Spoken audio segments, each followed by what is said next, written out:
बड़ी और दुखद खबर के साथ करेंगे शुरुआत।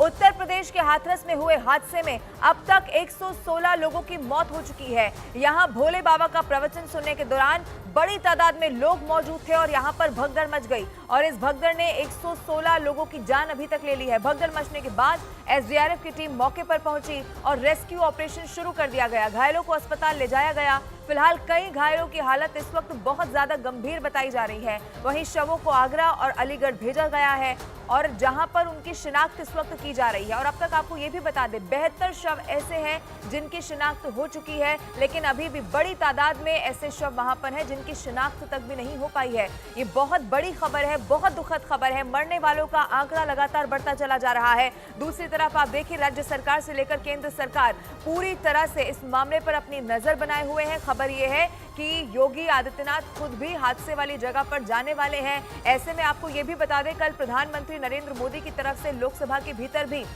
इस बात पर दुख जाहिर किया गया, इस हादसे पर दुख जाहिर किया गया, लेकिन यह भी साफ संदेश अब योगी आदित्यनाथ की तरफ से दे दिया गया है कि जो भी इसमें दोषी पाए जाएंगे, चाहे वो बाबा हो जो कि इस वक्त फरार है या फिर आयोजक, हर किसी पर मामला भी दर्ज होगा और यहां पर कार्रवाई भी होगी जिससे कि आने वाले समय में एक बार फिर से ऐसी स्थिति ना बनने पाए। लेकिन एक बार फिर से आप जरा तस्वीर देख लीजिए, ये उसी वक्त की तस्वीर है जिसके बाद भगदड़ हुई, यानी कि ये वही सत्संग का कार्यक्रम हो रहा था। आपकी जहां तक नजर जाएगी आपको वहां तक सिर्फ और सिर्फ बड़ी तादाद में लोग दिखाई देंगे। और इसी के बाद बताया गया चूंकि एक तरफ पुरुष थे एक तरफ महिलाएं थी और जहां पर महिलाएं थी चूंकि बच्चे भी बहुत बड़ी तादाद में यहां पर थे।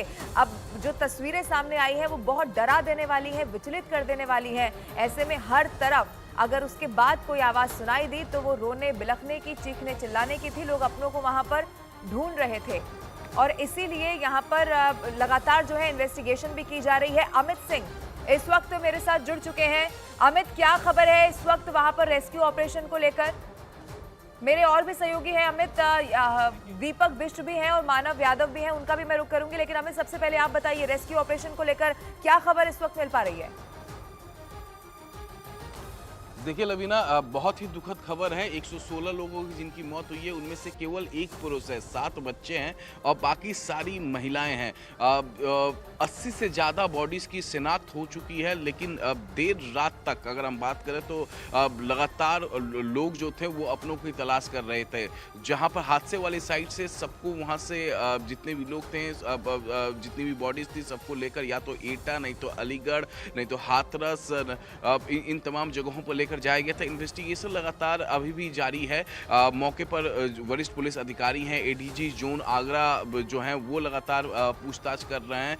और इसके अलावा मुख्यमंत्री योगी आदित्यनाथ ने 3 मंत्रियों को हाथरस भेजा था, उसमें से असीम अरुण लगातार मॉर्चरी से लेकर जहां पर घायल हैं लोग, श्रद्धालु वहां पर पहुंचे थे, वहां पर लोगों से बातचीत कर रहे थे किसको क्या तकलीफ है, किसकी शिनाख्त हो पाई है, किसकी नहीं हो पाई है। तो वो लगातार बातचीत का दौर जारी है। तो दूसरी तरफ अगर बाबा की हम कुंडली, भोले बाबा की कुंडली की बात करें तो भोले बाबा पर अभी तक फिलहाल यौन शोषण के अलावा 5 धाराओं में, मुख्य गंभीर धाराओं में उनके खिलाफ मुकदमा दर्ज है। 28 साल पहले वो head constable, Uttar Pradesh police में ही हेड कांस्टेबल के पोस्ट पर तैनात थे, लेकिन पुलिस के दौरान ही, नौकरी के दौरान ही यौन शोषण का आरोप लगा। फिर उन्हें पुलिस से बर्खास्त कर दिया गया, नौकरी से बर्खास्त कर दिया गया, जिसके बाद वो अपना नाम बदलकर बाबा बन गए। और स्थिति उनकी कई तस्वीरें निकलकर सामने आई है फर्रुखाबाद और तमाम जगहों पर किस तरीके से वो अपना सत्संग करते हैं। कई जगहों तो बिना पुलिस के परमिशन के, बिना प्रशासन के परमिशन के ऐसी जानकारी आ रही है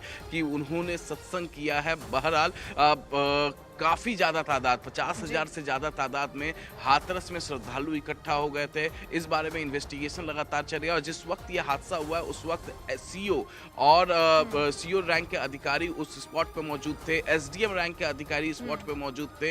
हादसे के दौरान जाहिर तौर पे जो एफआईआर लिखी जाएगी वो सीओ और एसडीएम के हवाले से ही लिखी जाएगी। और इस बात का अंदाजा इससे भी लगाया जा सकता है कि दोषियों पर सख्त कार्रवाई होगी और ये सीधा यहाँ पर मैसेज देने की कोशिश भी की गई है योगी आदित्यनाथ की तरफ से और कड़े निर्देश भी जारी कर दिए गए हैं। दीपक, मानव, आप बने रहिए मेरे साथ, मैं लौटूंगी आपके पास। लेकिन इसी से जुड़ी हुई एक और अहम खबर दर्शकों को बता दूं, हाथरस में सत्संग के दौरान हुए हादसे के बाद से बाबा की तलाश अब लगातार जारी है। पुलिस की कई ऐसी टीमें हैं जो बाबा की तलाश में जुटी हुई हैं। हाथरस से लेकर मैनपुरी तक नारायण, साकार, हरि की तलाश में इस वक्त पुलिस जुटी हुई है। मैनपुरी में भी पुलिस की टीम ने बाबा के आश्रम में तलाशी ली है, लेकिन बाबा वहां पर नहीं मिले हैं। एक तरफ पुलिस की टीम मैनपुरी में आश्रम के अंदर तलाशी अभियान चला रही थी, वहीं आश्रम के बाहर पूरी पुलिस फोर्स तैनात थी। फिलहाल मैनपुरी और हाथरस के आसपास के जिलों में बाबा की तलाश की जा रही है। वहीं आगरा में भी भोले बाबा के एक घर का पता चल गया है और ये घर करीब 10 साल से बंद पड़ा है। जितने भी ठिकाने अब सामने आते जा रहे हैं, वहां पर कोशिश की जा रही है कि कहीं तो ये बाबा छिपा हुआ होगा जिससे इसे पकड़ लिया जाए। दीपक और मानव मेरे साथ लगातार मौजूद है।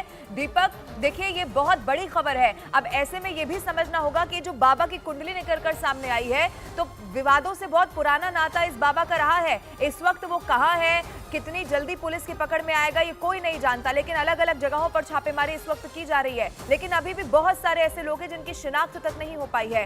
कासगंज से क्या अपडेट है आपके पास, क्योंकि लगातार लोगों की शिनाख्त करने की वहां पर भी कोशिश की जा रही है? दीपक,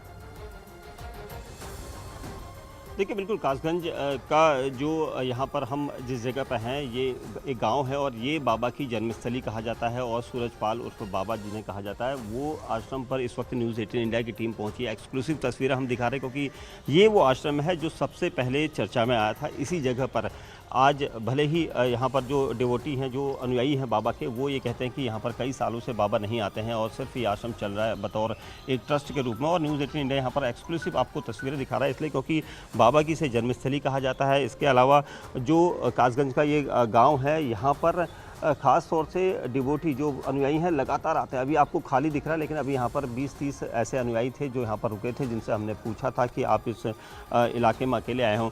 और कई लोग भी यहाँ पर हैं, उनसे मैं एक बार पूछना चाहूँगा, आप लोग कब से यहाँ पर आ रहे हैं? यहाँ पर आते जाते रहते हैं, जो महापुरुष जो आते हैं मत्था टेकते हैं, चले जाते हैं। अच्छा, यहाँ पर कोई कुछ नहीं है, खाली हाथ जोड़े और चले जाते हैं। सूरजपाल बाबा को भी आप मिले हैं? वो तो बहुत पहले आते थे, अब नहीं आते। कितने साल से यहाँ पर नहीं आ रहे? 10-12 साल हो गए। ये तो उनकी जन्मस्थली वाला आश्रम है, बिल्कुल हाँ, सबसे हाँ, पहला आश्रम यही है। हाँ, ये तो इस आश्रम में आप क्यों नहीं आते हैं? वो तो वो जाने, हम क्या जाने। आपको पता है कल क्या हुआ है वहाँ पर हाथरस में? नहीं, हमें क्या मालूम। आपको हाथरस की जानकारी नहीं है? नहीं, हमें नहीं मालूम। किसी ने भी नहीं बताया आश्रम में? नहीं, हमें क्यों नहीं बताएगा। वहाँ पर कई लोगों की मोबाइलों पे आ दर्दनाक रही मौत हुई है। है, हम बाबा पे की- तो छोटा मोबाइल है, बड़े मोबाइल पे बाबा का सत्संग हुआ था, वहाँ पर कई लोगों की दर्दनाक मौत हुई है। पता नहीं। आप लोगों को जानकारी नहीं। देखिए, आश्रम के लोगों को जानकारी नहीं है, लेकिन ये बताइए कि ये जन्मस्थली है, कितने बड़े एरिया में ये पूरा आश्रम? ये आपको दिख रहा है, ये है और ये सामने दिख रहा है। जब बाबा यहाँ सत्संग करने नहीं आते तो कौन आता है यहाँ पर? यहाँ पर जो आते हैं, जो महापुरुष इनके जो श्रद्धालु हैं, वो मत्था टेकने आते हैं। बाहर मतलब ताले लगे रहते हैं, बाहर से ही मत्था टेक के चले जाते हैं। और बाबा कभी नहीं आते? नहीं। बाबा